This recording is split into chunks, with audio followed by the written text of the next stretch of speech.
Dear brothers and sisters, today greetings to all Appam believers. Today's 20 August गुरुवार. सामर्थ्य धारण करा. जागी हो, जागी हो. हे सियोन, आपले सामर्थ्य धारण कर. हे पवित्र नगर यरुशलेम, आपली सुंदर वस्त्रे परिधान कर. यशया 52:1. वडील आपल्या झोपलेल्या मुलांना शाळेसाठी उठवतात. ते त्यांना उठून तयार होण्यास आणि दिवसाची सुरुवात करण्यास सांगतात. पण जेव्हा आपला स्वर्गीय पिता म्हणतो, जागी हो, जागी हो, हे सियोन, तेव्हा तो आपल्याला केवळ दैनंदिन कामांसाठी उठवत नाही. तो आपल्याला त्याचे सामर्थ्य धारण करण्यासाठी बोलावत आहे. जेव्हा एखादा पोलीस अधिकारी आपला गणवेश घालतो, तेव्हा तो आपल्या कर्तव्यांसाठी तयार असल्याचे त्यातून दिसून येते. तो गणवेश सरकारने त्याला दिलेल्या अधिकाराचे प्रतीक असतो. तो अधिकृत वाहनातून गस्त घालत असताना गुन्हेगार त्याला पाहून घाबरतात. त्याचप्रमाणे जेव्हा देवाची मुले देवाने दिलेल्या दैवी सामर्थ्याने स्वतःला सज्ज करून त्याच्या सेवेसाठी पुढे जातात, तेव्हा अंधकाराचे राज्य आणि सैतानाच्या सर्व शक्ती थरथर कापतात. सैतानालाही तुमच्यामध्ये वसलेल्या देवाच्या सामर्थ्याची भीती वाटते. जर प्रभूचा अग्नी तुमच्या अंतःकरणात प्रज्वलित असेल, तर त्या पवित्र अभिषेकाच्या अग्नीसमोर सैतान टिकू शकत नाही. म्हणून धैर्याने उठा आणि देवाने दिलेले सामर्थ्य धारण करा.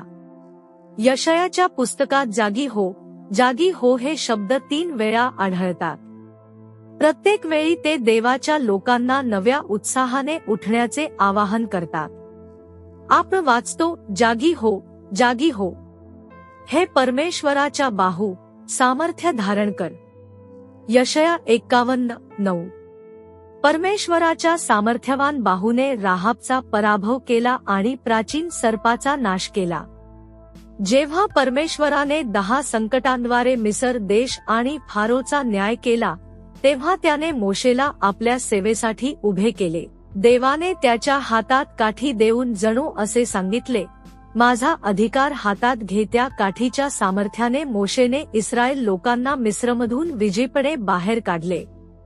त्याचप्रमाणे तुम्हीही प्रभूच्या सामर्थ्याने स्वतःला सज्ज करा, जेणेकरून त्याच्यासाठी महान आणि पराक्रमी कार्य करू शकाल.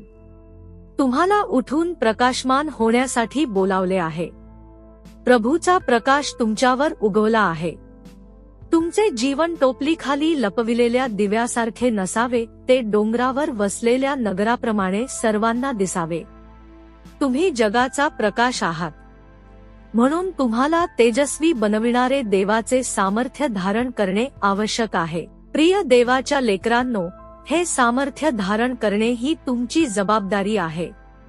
प्रार्थनेत सामर्थ्य आहे. धन्यवाद देण्यात सामर्थ्य आहे. उपवासात सामर्थ्य आहे. विश्वासणाऱ्यांच्या संगतीत सामर्थ्य आहे. पण या सर्वांपेक्षा महान सामर्थ्य पवित्र आत्म्याच्या अभिषेकात आहे. म्हणून उत्कटतेने पुढे या आणि त्या गौरवशाली सामर्थ्याने स्वतःला परिधान करा. पुढील मन्नासाठी वचन, याच कारणासाठी मी तुला उभे केले आहे, की माझे सामर्थ्य तुझ्यामध्ये दाखवावे आणि माझे नाव सर्व पृथ्वीवर घोषित व्हावे. निर्गम 9:16. आजचे बायबल वाचन सकाळी स्तोत्रसंहिता 105, 106.